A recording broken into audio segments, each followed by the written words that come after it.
Assalomu alaykum donishjӯёни гиромӣ. Имрӯза фанне ки мо бо шумо баъзе масъалаҳои онро мубодилаи афкор менамоем, фолклори тоҷик ба ҳисоб меравад. Мавзӯи аввалини имрӯзаи мо фолклор ва равияҳои илми фолклоршиносӣ ба ҳисоб меравад. Мо дар асоси имрӯза мавзӯъ якчандто нақшаҳоро пешкаш намудастем. Яке аз ин нақшаҳо мафҳуми фолклор ва фолклоршиносӣ, мақсад ва вазифаи илми фолклоршиносӣ, робитаи фолклор бо илмҳои шевашиносӣ, таърих, санъат ва мардумшиносӣ. Фолклор маҷмӯи ҷинсу жанрҳои манзум ва мансури шифоҳӣ. ва нақшаи охирони мо хусусияти асосии фолклор ба ҳисоб меравад. пеш аз он ки дар бораи фолклори тоҷик мо баъзе фикру мулоҳизаҳои худро як нав пешниҳод кунем, мафҳуми фолклор, истилоҳи фолклорро бояд шарҳ дода гузарем. эҷодиёти бадеии даҳанакии халқро фолклор ҳам мегӯянд. фолклор калимаи англисӣ буда маънои ҳикмати халқ, хиради халқро дорад. ин истилоҳро бори аввал соли 1846 олими англис Вильям Томас пешниҳод кардааст. ӯ баъди шинос шудани нашри дуюми асари мифологияи бародарони Грим дар шумораи 928 рӯзномаи Атенун бо тахаллуси Амертон мақолае бо номи The Folklore навишта истилоҳи фолклорро фолк халқ, лоре хиради халқ, яъне дар бораи эҷодиёти даҳонакии халқ як нав истифода бурдааст. албатта ин истилоҳ ҳам яке аз истилоҳҳое ки аз тарафи Вильям Томас ба муомила даровардагӣ ба ҳисоб меравад. дигар масъалаҳое ки мо дар илми фолклоршиносӣ бояд баҳсу мунозира мекунем, мо бояд мафҳуми фолклорро васеъ дарк кунем. аз кадом нуқтаи назар? фолклор албатта ин мафҳуми васеъ дорад. чунончи мусиқа, рақс, рассомӣ, наққошӣ, кандакорӣ, зардӯзӣ ва ҳоказоҳоро ки аз ҷумлаи эҷодиёти даҳонакии халқ мебошанд, мо фолклор мегӯем. аммо бештар бо истилоҳи фолклор эҷодиёти бадеии даҳанакии халқ машҳур аст. илмеро ки эҷодиёти даҳанакии халқро меомӯзад ва тадқиқ мекунад, фолклоршиносӣ меномад. дар фолклоршиносии тоҷик истилоҳҳои адабиёти даҳанакии халқ, адабиёти лафзии халқ, эҷодиёти шифоҳии халқ ва ғайра низ дучор шудан метавонем. аз ин ҷо мо аллакай фаҳмидем ки мо асосан бо масъалаҳои эҷодиёти даҳонакии халқ, он шеърҳо, он чистонҳо ва дигар он ҳикояҳое ки аз халқ ва мо боқӣ мондааст, аз нуқтаи назари мазмуну мундариҷа онҳоро ҳаллу фасл мекунем. дигар масъалае ки мо гуфта гузашта метавонем, вазифа ва мақсади асосии фанни эҷодиёти шифоҳии халқ, яъне ки фолклор. албатта эҷодиёти даҳонакии халқ мисли дигар илмҳо, мисли дигар фанҳо мақсад ва вазифаи асосии худро дорад. пеш аз ҳама аз он иборат аст ки он доир ба хусусиятҳои ба худ хоси эҷодиёти шифоҳии халқ, таърихи ба вуҷудоии жанрҳои асосии фолклор ва қонунҳои тараққиёти он, ҷараёни ташаккул, таркиб ёфтани ҷинсҳо ва жанрҳо, поэтикаи асарҳои фолклорӣ, инчунин дар бораи мифология ва фолклори қадим, фолклори маросимӣ, фолклори бачагона, лирикаи халқӣ, робитаи фолклори тоҷик бо халқҳои дигар ва ғайраҳоро як нав шарҳу тафсир дода мегӯяд. дар баробари ин курси мазкур донишҷӯёни мактаби олиро ба таърихи фолклори тоҷик як нав шинос кардан метавонанд. муносибати фолклоршиносӣ бо илмҳои дигар. албатта илми фолклор ё ин ки фолклоршиносӣ бо якчанд илмҳо робита дорад.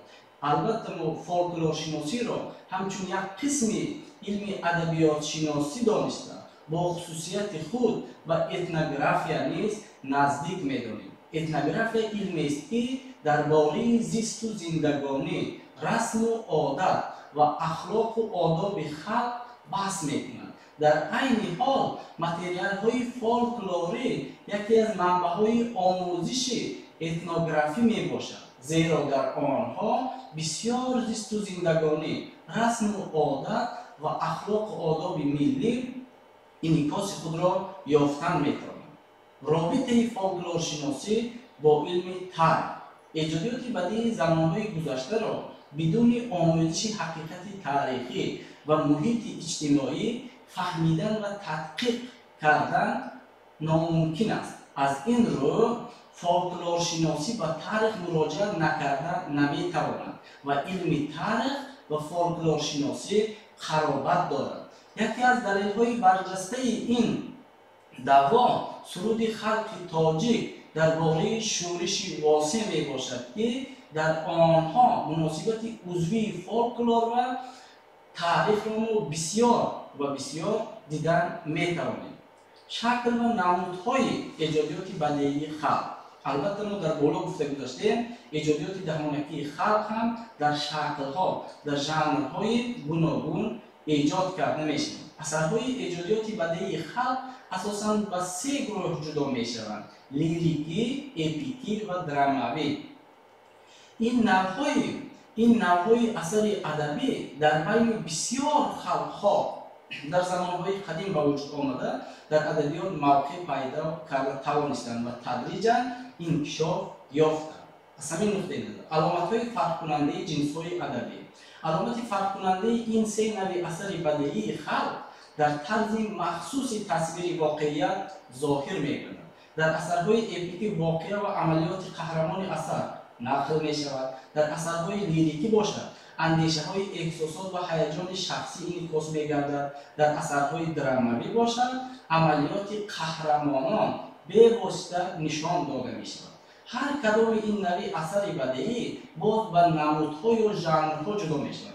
مثلا در فولکلور تاجیک چنین ژانرهای اپیکی را مثلا داستان، افسانه، لطیفه، نقل و روایت، دعاها را ما گفته گذاشته می‌توانیم. در جنس‌های لیریکی باشد رباعی، دو بیتی، بیت، سرود، اشعار بدیهه و امثال اینها را یک نوع نامبر کرده گذاشتن می‌توانیم. علاقه‌مندی ژانرهای فولکلوری و ادبیات خطی. البته ادبیات خطی ما با فولکلور یا اینکه فولکلور و ادبیات خطی یک نوع علاقه ناگسستنی دارد. ایجادیات بدیعی دهنکی خلق ژانرهای مخصوص دارند: اپوس، افسانه، چیستان، ضرب المثل، سرود، تیزگویک و غیرها را ما نامبر کرده گذاشتن میتونیم. در نتیجه تاثیر بین همدیگری فولکلور و ادبیات بدیعی کتابی بعضی ژانرهای خاص فولکلور و ادبیات یک نوع خطی مانند دو بیتی و رباعی، بیت، چیستان، لطیفه ها هستند که اساساً خاص ایجادیات دهانکی خلق بوده با مرور زمان به ادبیات خطی یک نوع راه یافته هستند.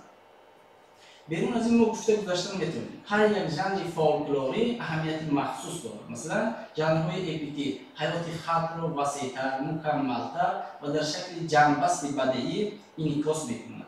ژانرهای لیریکی باشد حیات عائلوی فردی را به طور بدیعی تصویر و جمع‌بسط کرده عالم باطنی شخص و حسیات و هیجان او را افاده می‌کند. ضرب المثل مقال‌ها باشد جمع‌بسط تجربه حیات، عقیده‌های فلسفی، اجتماعی، اخلاقی و استتیکی عامه میباشد. مثلا لطیفه ها باشد واسطه تنقید، مذمت علت‌های حیات جمعیتی و شخصی بوده اخلاق پاک انسانی را ترغیب می‌کند. خصوصیت فولکلور. خصوصیت اساسی ایجادیات بدیعی شفاهی خلق از آن عبارت است که وی ایجادیات کلکتیوی میباشد. وقتی که درباره ایجادیات کلکتیوی سخن می‌رود اولا جریان ایجاد شوی و تکمیل یابی اثرهای دهنکی را در نظر باید داشت. خلق در دوام اثرها آثار بدیعی آفریده آن را از دهان به دهان و از اولاد به اولاد گذرانده تغییر می‌دهد و دیگرگون می‌کند. بیرون از این خصوصیت کلکتیوی فولکلور. خصوصیت کلکتیوی فولکلور را حادثه اساسی شمردن معنای آن را ندارد که اشخاصان جداگانه در آفریدن اثرهای فولکلوری رول ندارند. اولا هر یک اثر فولکلوری از طرف شخص علاقه گفته می شود. اگر این اثر به ذوق عموم یعنی که کلکتیو یک نوع مطابق کند، از زبان به زبان انتقال یافته گوینده نخستین نامعلوم شده می. دوم، شرایط تاریخی جنبسته و حیات معیشی و گویندگان فولکلور یعنی که افسانه‌گوی ها، حافظان، ناقلان و داستانسرایان تاثیر می‌رسانند و آن گویندگان اثرهای خلقی را به زمان، شرایط و محیط خود مطابق می‌کنند و به نسل نورست می‌رسانند. خصوصیت اساسی دیگری فولکلوری دهنکی بودنی یک نوع آن به حساب می‌آید. البته ما می‌دانیم که ایجادیات دهانکی خلقی با خصوصیت دهانکی شفاهی بودن از دیگر گوییم که علم‌ها فرق کردن می‌توانند. از سبب آن که ایجادیات بدیهی خلق در دوام عصرها دهانکی ایجاد شده، از دهان و دهان گذشته با همین راه پهن گردیده است، این حالت به شکل و مضمون آن بی تاثیر نمانده است. مردم همه حادثه و فکت‌های را که در اثرها تصویر می‌شوند پررأی و عمیق در خاطر داشتن نمی‌توانستند. بعضیشان فراموش می‌شدند، بعضیشان به طرز دیگر افاده می‌یافتند. در ایجادیات گوییم که دهانکی خلق همیشه مناسبت خلق و حیات واقعی یک نوع عکس خود را یافتن می‌توانند. از نقطه نظر دیگر ما به‌واسطه یک خصوصیت اساسی فولکلور را واریانت‌ناکی آن گفته گذاشتن می‌توانیم. البته خصوصیت واریانت‌ناکی اثرهای فولکلوری با سبب بی مؤلف بودن و طور دهانکی ایجاد شده و در نتیجه از دهان و دهان گذشته پهن شدن خود واریانت‌ها یعنی که نسخه‌های خود را پیدا می‌کنند. عامل‌های پیدایش واریانت‌ها زمان و موقع سرودن یا گفتن اثر، مهارت و عقیده گوینده، وضعیت اجتماعی و محیط جمعیتی، تجربه‌های ایجادی و فردی گوینده به حساب می‌آید. البته ما برای تحلیل و بررسی نمودن ایجادیات دهانکی خلق و میفولوژی تاجیک و مکتب‌های میفولوژی یعنی که البته میفولوژی تاجیک هم از ایجادیات دهانکی خلق یک نوع گوییم که درون است یا اینکه بیرون است و مکتب‌های میفولوژی مراجعت کرده گذاشتن میتونیم. در ابتدای عصر 19 در اروپای غربی، دیرتر در روسیه، نظریه در فولکلور شناسی به وجود می‌آید که آن با نام مکتب میفولوژی مشهور می‌گردد. از روی عقیده فولکلور شناس اسرار رحمانوف امانوف عالمان در نزد خود وظیفه گذاشته بودند که روایت‌های دینی و میفولوژی را در ایجادیات دهانکی خلق برقرار نمایند. میفولوژها در آبرزهای قهرمانان سرودهای اپیکی و افسانه‌ها، تشخیص یافتن حادثه‌های گوناگون طبیعت، آفتاب، آسمان، روشنایی، آب، رعد و برق و غیره، حتی که زمستان، تاریکی، ابر و هاکذاها را مردم ابتدایی یک نوع از نقطه نظر تصورات و بینش خود دیگرخیل‌تر تحلیل و بررسی می‌کردند. مثلا بعضی میفولوژها جنگ قهرمان را با اژدها همچون حادثه طبیعت، جنگ آفتاب و ابر معنیدار کردند. و دیگر نظریه اقتباس یا مکتب مقایسوی تاریخی به حساب می‌رود. طرفداران این نظریه وظیفه اساسی خود را در آن می‌دانستند که ایجادیات دهانکی خلق‌های گوناگون را با راه مقایسه آموختند. آنها کوشش می‌کردند که در اثرهای فولکلوری خلق‌های غرب و شرق سیوژه، موتیو، آبرزهایی مانند و نزدیک را یافته نشان دادن یکی از مسئله‌های اساسی گوییم که نظریه اقتباسی یا مقایسه‌ای تاریخی به حساب می‌آید.